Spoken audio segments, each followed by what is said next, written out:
You bet that living in Florida changes the way I dress every year. During the summer, it is way too hot and humid to not wear something that is light and breathable. And now that I found Quince, I've been wearing their clothing all the time. I wear my linen shorts as often as I possibly can, and I've been so much cooler even inside the house. I haven't had to run the air conditioning as much, which is kind of crazy. And right now you can get Quince European linen pants and shirts, perfect for this weather, starting at just $34. Their tees are also soft and easy to wear. Lightweight cotton sweaters are perfect for cooler summer nights. They have options for everything. Plus, their prices are 50 to 80% less than similar brands, and they work directly with ethical factories to cut out the middleman, so you're not paying for the markup, you're just paying for the quality. Plus, I've noticed that they have some other things that I'm very tempted to get. Everything from sofas to ceramic cookware, premium bedding, all sorts of stuff. But if I was to recommend just one thing, go get some linen shorts. It will change your summer, I promise. So go elevate your summer wardrobe. Go to quince.com/ringslore for free shipping on your order and 365-day returns. Now available in Canada too. That's QUINCE.com/ringslore for free shipping and 365-day returns. Quince.com/ringslore.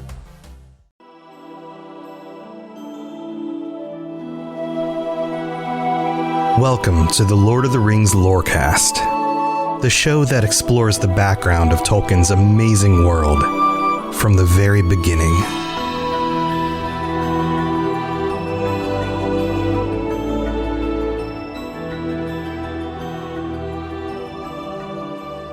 So if I was to ask the average Lord of the Rings fan, when was Frodo saved by the light of the stars, or by Varda herself, Elbereth, they would probably think back to the movie, and they would probably think to the time that Frodo has the vial of Galadriel, and it comes in handy for both him and Sam. And in the movie, they showcase it in, of course, ways that are not exactly the same as the books, but they probably think back to this moment and they'd go, oh, that was the moment, because if they were paying attention, it had the light of the Star of Arendelle in it.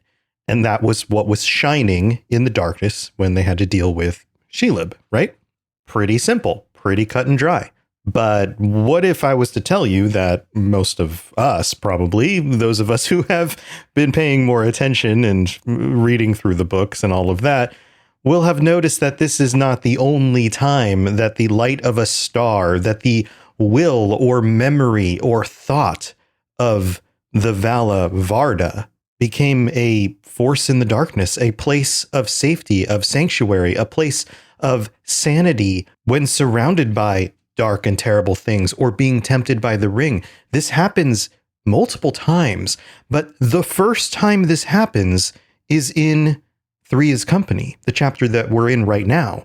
And it's easy to miss. There's no file of Galadriel. We haven't really been introduced yet to any of those concepts. And of course, it's Tolkien, so a lot of them are referred to with very little deeper explanation at times. But in this moment, the elves show up just at the right time, and they happen to be singing a song, basically in worship of Varda. And not only are they singing a song, not only are they a group of elves who are traveling through the woods and they show up just at the right time, but they are bathed in a glow from the stars. Seemingly out of nowhere, this appears like it's magic, highlighting the elves in the darkness. And it's one of those little details that you probably read over and you don't think too much of, but it is absolutely important, and it gives us even more of a glimpse into the way that magic seems to work in this world. So we're going to get into that stuff, but first we have to go back to where the hobbits were just after that first encounter with the Nazgul.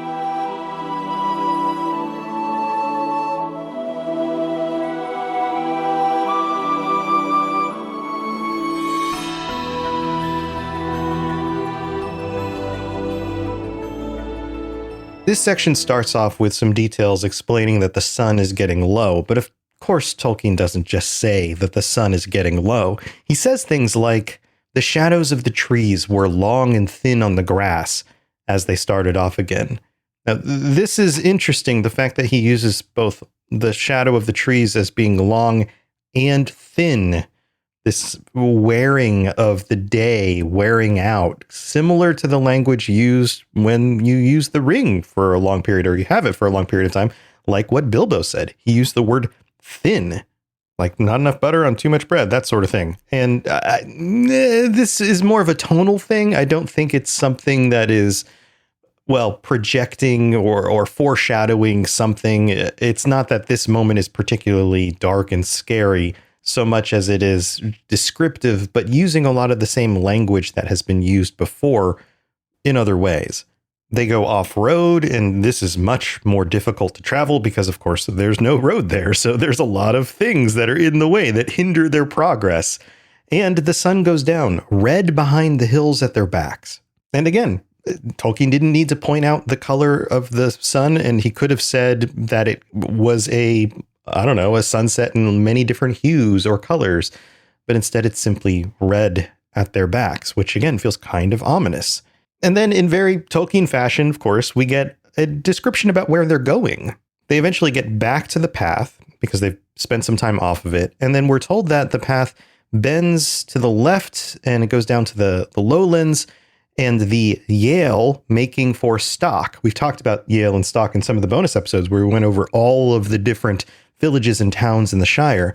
But what's important here is that that's not the direction they're going. In fact, we're told this: a lane branched right, winding through a wood of ancient oak trees on its way to Woodhall. And Woodhall is, of course, at the edge of this forested area, kind of in the center area of the Shire. But I find it interesting that not only do we have references to another type of tree, oak trees, but these are ancient oak trees. There's something important about the ancientness of things, especially because we're about to meet elves who are also ancient. Again, it feels, this is just kind of a gut feeling on this. I wouldn't quote me on any of this, but I feel like sometimes we get almost like it rhymes. I know that's a George Lucas thing, but you start talking about one ancient thing, which kind of leads to another ancient thing eventually, or one dark thing and leads to another dark thing. There are these patterns, and it's natural that they're there, but it feels very intentional. And then Frodo says, "This is the way for us." And they find what is described as a huge hulk of a tree. Now listen to this. It was still alive and had leaves on the small branches that it had put out round the broken stumps of its long fallen limbs, but it was hollow and could be entered by a great crack on the side away from the road. This is the perfect place for them to hide where they can't be seen. But also, did you notice it's a tree? This is nature itself. This isn't a hole in the ground. This isn't a cave. This is a tree that is ancient, that is still helpful to them. Which, again, feels like a theme. How many times will the hobbits have to rely on something or someone who is both ancient and helpful at the same time? Feels like a pattern, right? And this next part is really interesting because it's the point at which the stars are brought up in this section for the first time. After they rest for a bit and have a light meal, they decide to keep going. And that seems like it might be a bad idea, but we get some signs here that it isn't. Twilight was about them as they crept back to the lane. The west wind was sighing in the branches. Not just any wind. Again, the west wind. West meaning coming from the west. That's what you say when you're saying where the wind is blowing. It's always the direction it's coming from, not where it's going to. And mentions of the West many times remind us that that is the will of the Valar, that sort of thing. The leaves were whispering, they're not quiet. Soon the road began to fall gently but steadily into the dusk. A star came out above the trees in the darkening east before them. The east is dark, and it makes sense because of the way stars and moons and suns work and all of that, but also that's where the enemy is to the east of them. Well, southeast, but still the east. They continue walking, and then we get this. As the stars grew thicker and brighter, the feeling of disquiet left them, and they no longer listened for the sound of hooves. They become relaxed. There's something about this environment and the stars coming out and the wind blowing that changes their spirits here. They began to hum softly. as hobbits have a way of doing as they walk along, especially when they are drawing near to home at night. This is explained to us that for most hobbits, it's a supper song or a bed song, the cozy, homely kind of, is that the right use of homely kind of things? It depends on where you're from, I guess.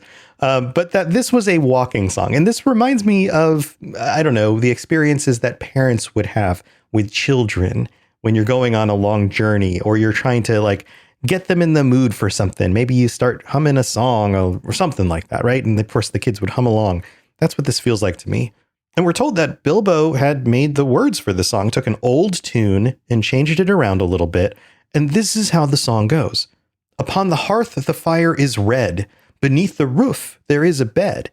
But not yet weary are our feet still. Round the corner we may meet a sudden tree or standing stone that none have seen but we alone. Tree and flower and leaf and grass, let them pass, let them pass. Hill and water under sky, let them by, let them by. Still round the corner there may wait a new road or a secret gate. And though we pass them by today, tomorrow we may come this way and take the hidden paths that run towards the moon or to the sun. Apple, thorn, and nut and sloe, let them go, let them go. Sand and stone and pool and dell, fare you well, fare you well. Home is behind, the world ahead, and there are many paths to tread through, shadows to the edge of night until these stars are all alight. Then world behind and home ahead, we'll wander back to home and bed. Mist and twilight, cloud and shade, away shall fade, away shall fade. Fire and lamp and meat and bread, and then to bed, and then to bed. Now, of course, there is a lot of nature in this. There's a lot of hominess in it. It's a very hobbity sounding kind of thing and shows, again, how closely the hobbits live in synergy with nature around them. But also notice that this is about traveling. It also mentions the moon and the sun. It also mentions shadows in the night. And I think this is probably the most interesting bit. The part that goes, home is behind, the world ahead, and there are many paths to tread through shadows to the edge of night until the stars are all alight. Now, this feels like foreshadowing for the journey as a whole. They are descending into darkness and then hopefully returning out of that. And there are many paths that lead to dark places. The world is a scary place. But this is also foreshadowing for what is about to happen. Just as the song ends and Pippin sings out in a high voice, "And now to bed, and now to bed," Frodo says, "Hush, I think I hear hoofs again." All of a sudden, they went from feeling absolutely in the moment, on the journey, singing their songs, feeling good, the stars are out, the wind is at their backs, and then another sign that something might be after them. They leave the path, head out into the oak trees. Frodo says, "Don't let us go too far. I don't want to be seen, but I want to see if it is another black rider." So they purposely stay close enough to the path to see if they can tell what this is. And then Pippin warns him. He says, "Very well, but don't forget the sniffing," as if to say, basically, don't get close enough that he can smell you. And then we get this scene, and it is particularly uncomfortable. We're told that the hooves draw near. They didn't have time to find a good hiding place, so they just hid in the general darkness under the trees, which doesn't feel like the best option, but that's what they've got to go on here. Sam and Pippin hide between this large tree bole, and Frodo creeps out a few yards back to where the rider is. And we're told this. In reference to the lane, it showed gray and pale, a line of fading light through the wood. Above it, the stars were thick in a dim sky, but there was no moon. It's only stars out, no moon, so it's not particularly bright. In fact, it's fairly dark, even though there are a lot of stars out right now. The sound of hooves stopped. As Frodo watched, he saw something dark pass across the lighter space between two trees and then halt. This is such a good representation of what it's like to try to see something at a distance in the dark, because really what you're seeing are just differences in a little bit of light here and a little bit of shadow there, trying to figure out what it all means. It looked like the black shade of a horse led by a smaller black shadow. And of course, we picture that as being the rider of the horse standing beside it, maybe walking it along the path, slowly looking for things. The black shadow stood close to the point where they had left the path, and it swayed from side to side, clearly telling us, the reader, that it knew where they were. Frodo thought he heard the sound of snuffling. The shadow bent to the ground and then began to crawl towards them. Now, crawl here could be literally crawling on all fours across the ground, because that would be terrifying. It would feel more animalistic and kind of otherworldly on some level. But it could also mean to move slowly and intentionally. That could be the use of the word there. But both of them work, and both of them are terrifying. And at this point, Frodo can tell from the descriptions that we got that he is about to be discovered. He knows it. He feels it. And the ring feels it too, because the ring has even more strength in this moment. He almost slips the ring on, and then just at the right time, there's a sound. The mingling of song and laughter. We're told that clear voices rose and fell in the starlit air. The black shadow straightened up and retreated, climbed on the shadowy horse, and seemed to vanish across the lane into the darkness on the other side.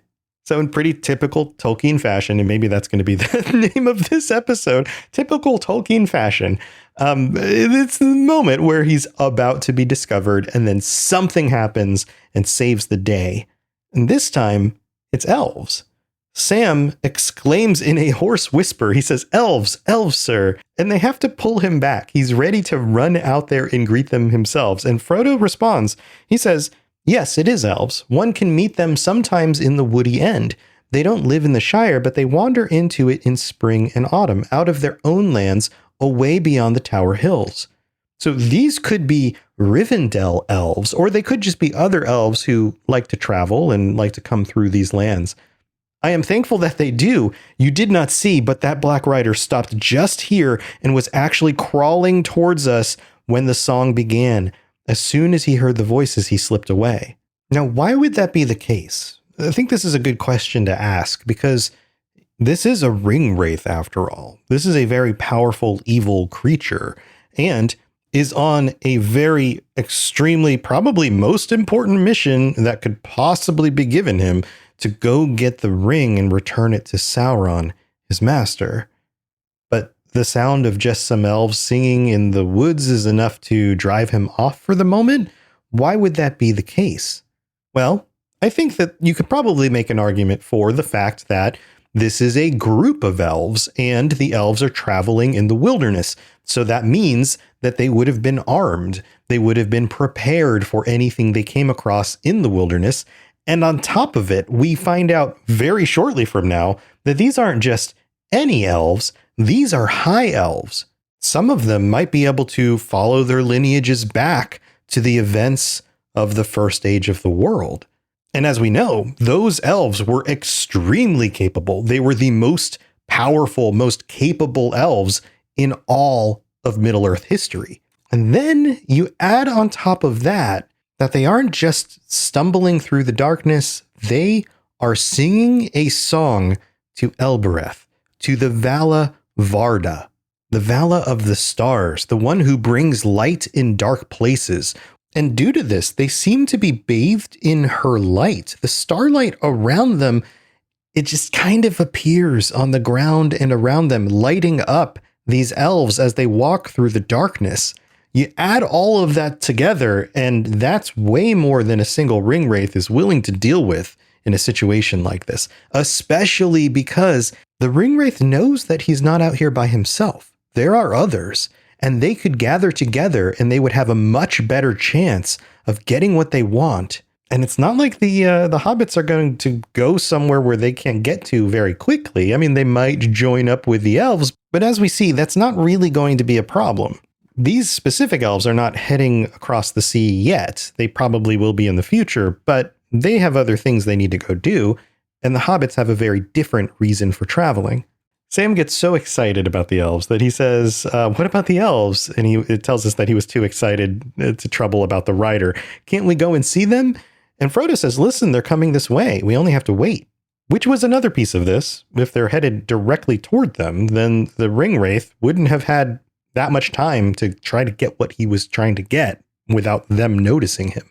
And then we hear their song, and we're told here that Frodo knew a little bit of their language, which he would have learned from Bilbo, who would have learned some from his journey, or maybe from Gandalf. And it goes like this. Snow white, O lady clear, O queen beyond the western seas, O light to us that wander here amid the world of woven trees. Gilthoniel, O Elbereth, clear are thy eyes and bright thy breath. Snow white, we sing to thee in a far land beyond the sea. O stars that in the sunless year with shining hand by her were sown, in windy fields now bright and clear we see your silver blossom blown. O Elbereth, Gilthoniel, we still remember, we who dwell in this far land beneath the trees, thy starlight on the western seas. So why are they singing to her right now? Not because they're in danger, but because they are prizing her memory, because they are worshiping her, but even more so here, because they are journeying to the Western Sea. They're looking to cross the waters to head back to Valinor and to be in her company again. And because these are high elves, there is either a remaining memory or a lasting cultural memory of who she is and what she's like. Now, this moment sets a lot of the other details up for us for the rest of the story. Who are these? These are high elves. They're not wood elves. They're not like the elves that Bilbo met in Mirkwood. These are different. They are more connected to Elrond than, say, Legolas. Also, this is one of the things that's going to be a major theme throughout the books. The idea that the elves are leaving Middle-earth, that they are on a journey to return back to their ancestral home. You could think of it like that. And we find out in a little bit, beyond the parts that we're going to talk about here, that Gildor, their leader, is of the house of Finrod. Finrod Felagund, one of the greatest elves to have ever lived, and brother to Galadriel. Now, if you're reading this for the first time, you won't have any sense of a lot of that, and you won't understand the importance of them wanting or needing to leave Middle-earth, but it does become important later, and this is a first exposure to the idea. Maybe that's the best way to say it. And that's important in writing stories, is you have to kind of gently work people into themes and ideas, because when those ideas become important or crucial to the story later on, if they just show up out of nowhere, it often doesn't feel right to the reader or the viewer or the listener of the story. But in this case, we're being introduced to a large number of things, all in this one passage. The importance of the elves, the thing that they're all doing and are concerned about, the name Elbereth, the starlight around their feet as they walk. And this is that moment. The hobbits sat in shadow by the wayside. Before long, the elves came down the lane towards the valley. They passed slowly, and the hobbits could see the starlight glimmering on their hair and in their eyes. Now, you can probably picture the moment in the movie when we get this, roughly this moment, and that does seem to be the case. They kind of model that pretty well in the movie, but this part is different. They bore no lights, yet as they walked, a shimmer like the light of the moon above the rim of the hills before it rises seemed to fall about their feet. We were told there was no moon in the sky. This isn't moonlight. And that is just an example for the way the shimmer appears. Like it's just the edge of the light cresting over a hill because the moon is behind it. That is what was falling down around them, presumably coming from the stars, which would make sense because they're singing a song to the Vala of light, the one who put the stars in the sky. And as a reminder, when the elves first woke up in Middle-earth, before they made their way to Valinor, the very first thing they noticed were the stars in the night sky. So in this section, just to recap a little bit, we have the hobbits singing a song about the things that they find comforting, the the woods and the nature around them and returning home from their journey, these comforting thoughts while they are going out on an adventure. And then they meet elves who are also traveling through the woods, singing a song about the things that bring them comfort. And although they're not traveling across the ocean right now, a place that they will return to that is like home to them. Again, we have these themes and the repetitions of the themes right next to each other.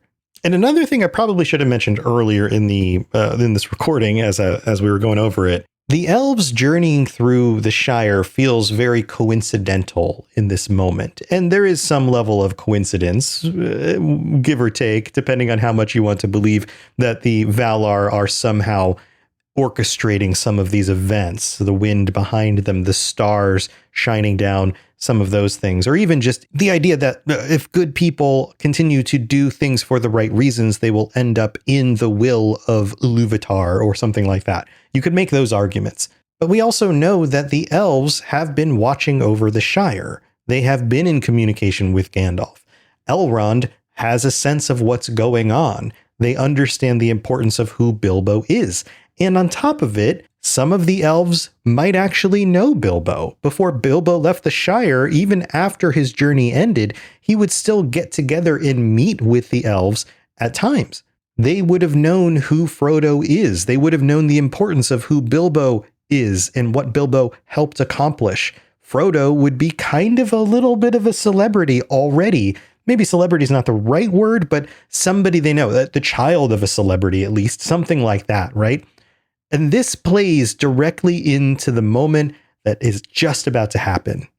They were now silent, and as the last elf passed, he turned and looked towards the hobbits and laughed. Side note real quick, the elves are always laughing. They're merry, they're singing songs. This is something that was established in The Hobbit, and parts of their representation, although that seems to change depending on the importance of the situation and the dire nature of what they're discussing and all of that. But there is tonally already a precedent in The Hobbit of elves being a little bit joyful and silly, and that their demeanor is generally positive and uplifting and happy and laughing and things like that. So it makes sense here that this elf would turn and laugh as they notice the hobbits.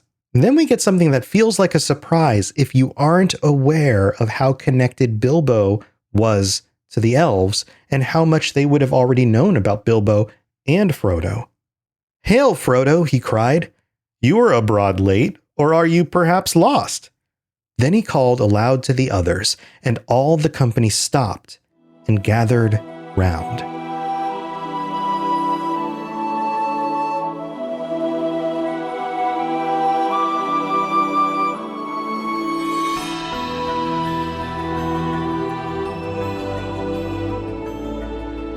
I hope you're all staying cool this summer, at least if you're on the northern hemisphere. If you're on the southern hemisphere, I hope you're staying warm.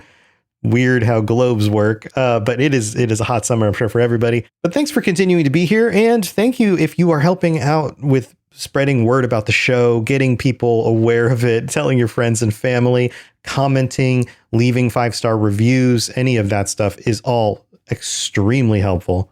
And thank you to our patrons for your continued support. If you would like to join us on a patron chat, get ad-free episodes, get episodes earlier, or get the bonus episodes. And on this week's bonus episode, I think I'm going to dig a little bit more into Elbereth or Varda and the elves' appreciation of her, especially during the Third Age, and what more we can find out about that. So that'll be the bonus episode this week, at least as I'm planning it right now. Could change, but that's the plan. And thank you to our newest members, GB, Bob J, and I hope I'm pronouncing this one, Shia or Shay maybe? Shay C. Thank you so much for your support and for being here and keeping the show going. I really do appreciate it. So I'm going to go figure out the other details about the bonus episode this week, and I hope you all have a wonderful rest of your week. I'll see you next time. Thanks for listening to the Lord of the Rings Lorecast. If you'd like to learn more about other fantasy worlds, check out my other podcasts, The Elder Scrolls Lorecast, The Witcher Lorecast, and more at robotsradio.net. If you'd like to reach out, I'd love to hear from you. Send me a note on Twitter at robots_radio or join our amazing community on the Robots Radio Discord. There are links in the show notes, or just search Robots Radio Discord, or find the link on robotsradio.net. I'll see you next time.